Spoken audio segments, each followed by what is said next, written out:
appears a growing number of Canadians say that Prime Minister Harper and the Conservative Party are no longer concerned with the opinions of the Canadian people.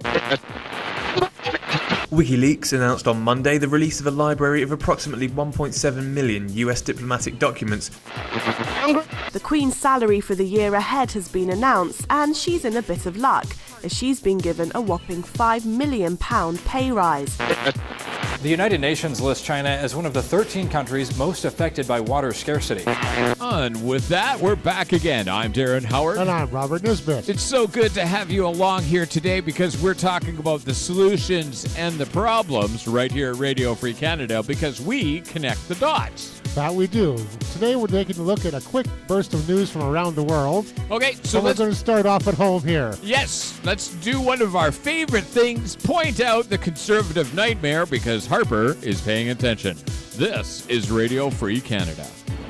It appears a growing number of Canadians say that Prime Minister Harper and the Conservative Party are no longer concerned with the opinions of the Canadian people. A recent poll by the Ecos, a well-known Canadian market research company that conducts political research polls, shows Harper's approval rating currently stands at about 47%. The Conservative Party is even lower, around 30%. Adding to the disapproval, another poll found that after years in office, half of the country still believes the Prime Minister has some sort of a hidden agenda. A national survey revealed more than half of Canadians believe the country is on the wrong track. Ashante Hathaway, Press TV, Montreal. And that's how you start off the show, pointing out statistics and facts. Stephen Harper and the Conservatives, more popular than herpes for now. Man, oh man, and talking about ignoring it, they ignore every activist, they ignore every scientist who stands up with facts that they don't like. Oh, no, we can't have any fact-based policy. No, facts just don't belong here because this is the Canadian government, but this is Radio Free Canada. We got the facts for you. Yes, we had a big major celebrity. Yes, another conservative passed away. Okay. And there was a mixed reaction. And it was way more important than 300,000 homeless. Just tune into the CBC. We've got the story. Let's talk about Margaret Thatcher. As tributes to Margaret Thatcher flooded in from all over the globe after her passing Monday, widespread condemnation of her legacy proved her ability to polarize opinion until the end. Just hours after the announcement of the former British Prime Minister's death, several street celebrations were recorded in the United Kingdom. The former Conservative leader, who ruled the UK from 1979 to 1990, had a knack of making controversial calls that divided people in Britain and around the globe. According to a writer from Sky News, those included her hard line against minors, withdrawal of free milk for school children, her description of Nelson Mandela as a terrorist, her backing of dictators like Pol Pot and Augusto Pinochet, and her actions in the Falklands War. Margaret Thatcher died in the Ritz Hotel in London Monday morning after suffering a stroke. She was 87 years old. For Newsy, I'm Christian Bryant. Of course, you never saw any stories about that.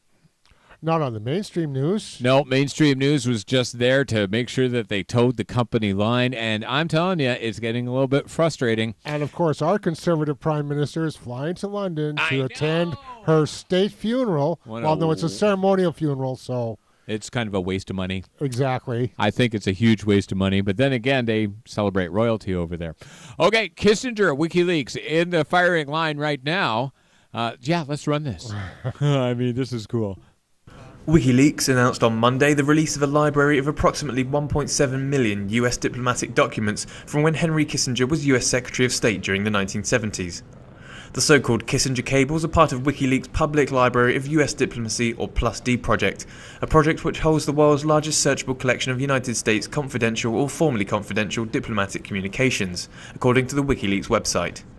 Speaking to reporters at a news conference, WikiLeaks spokesman Christian Raffinson called the document release a public service. WikiLeaks founder Julian Assange, whose website angered the United States by releasing thousands of secret diplomatic cables, appeared at the news conference via Skype from the Ecuadorian embassy in London. Orwell once said that he who controls the present controls the past, and he who controls the past controls the future. Our analysis shows that the US administration cannot be trusted with its control of the past. Assange burst into global prominence in 2010 when WikiLeaks released secret footage, military files and diplomatic cables about the wars in Iraq and Afghanistan, prompting a furious response from the United States.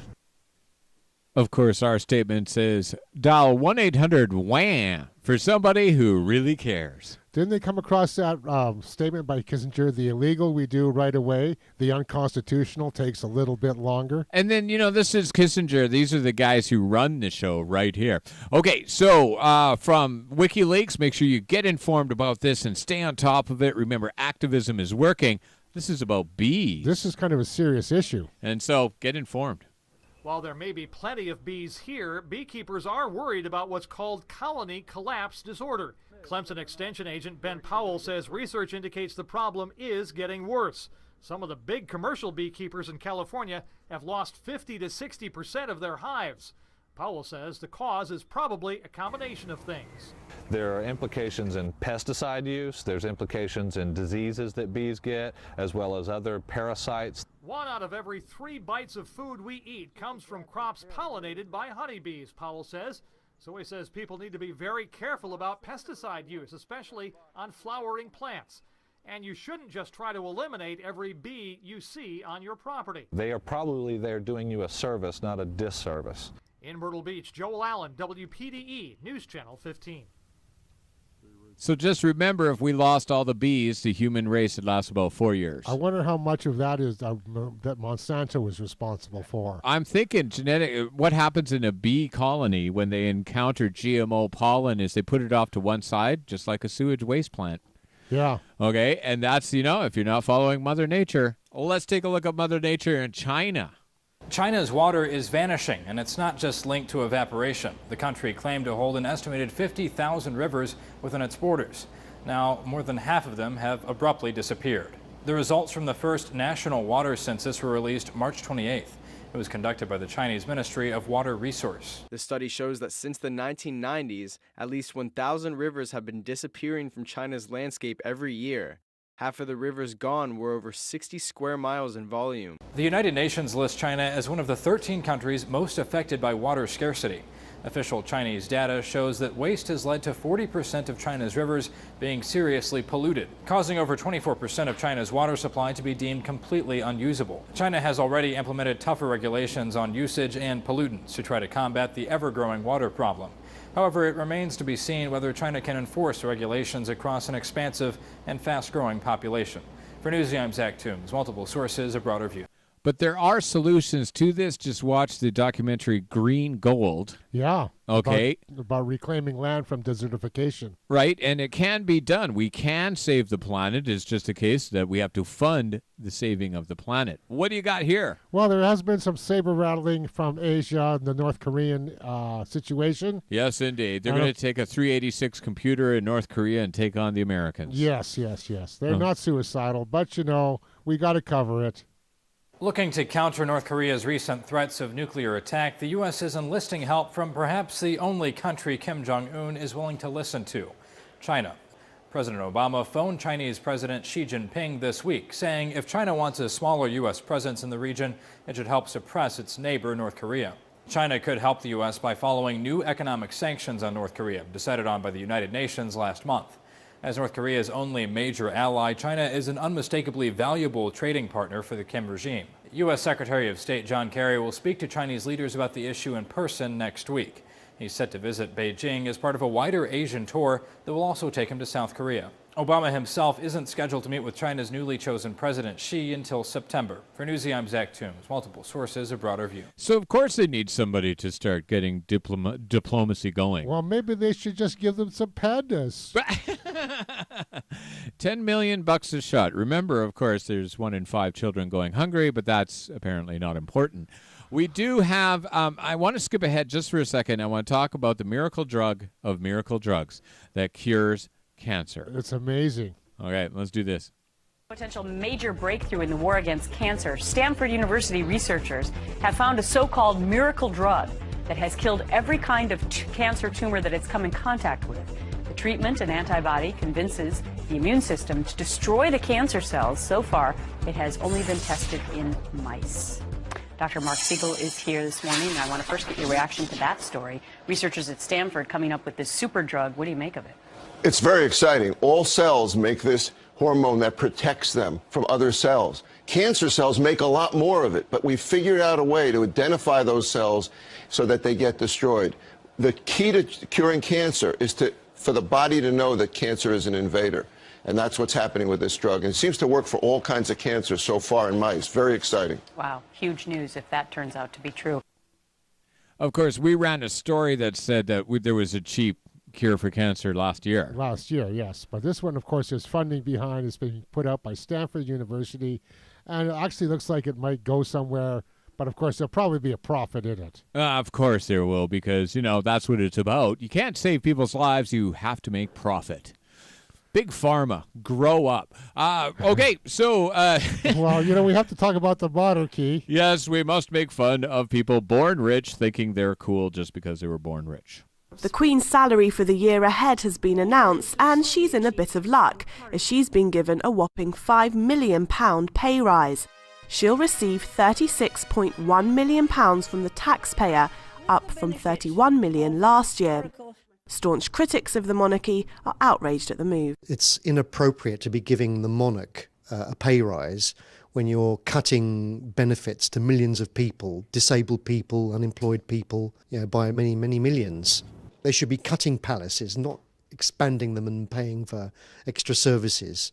They shouldn't be going out and travelling around the world. They just don't have the money. We don't have the money. We should take the royal support grant and put it into benefits. Nargis Moalleri, Press TV, London. So that's how we get things going here. We make sure that you get informed about royalty. Well, of course, she needed the pay rise, though, Isn't Buckingham Palace in a bit of disrepair? And that caviar costs so much now. Prices are out of control. Yes, and they pay their servants so well. Oh, my goodness. Okay, we're not going to distract you with the panda at all. We are Radio Free Canada. Thanks for tuning into the World Report.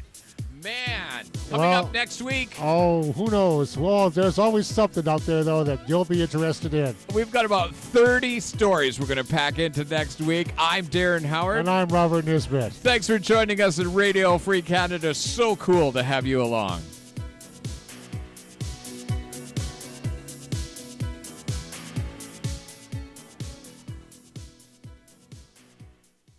Since 1971, when President Nixon took the United States off what was left of the gold standard, the world has operated under a system of money called fiat.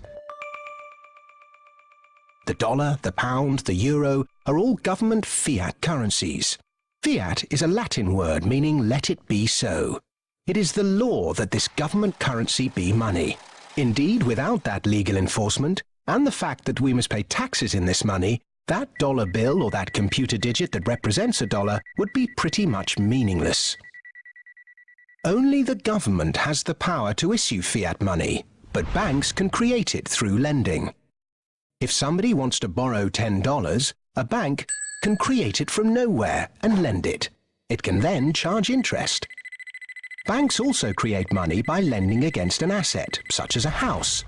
They're given the deeds to the house, and they create the money out of nowhere and lend it, at interest, of course. But who benefits?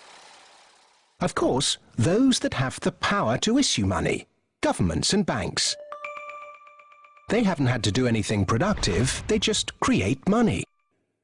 However money is created, be it through lending, fractional reserve banking, financial bailouts, or old-fashioned money printing, banks are always at or near the top of the money-issuing pyramid.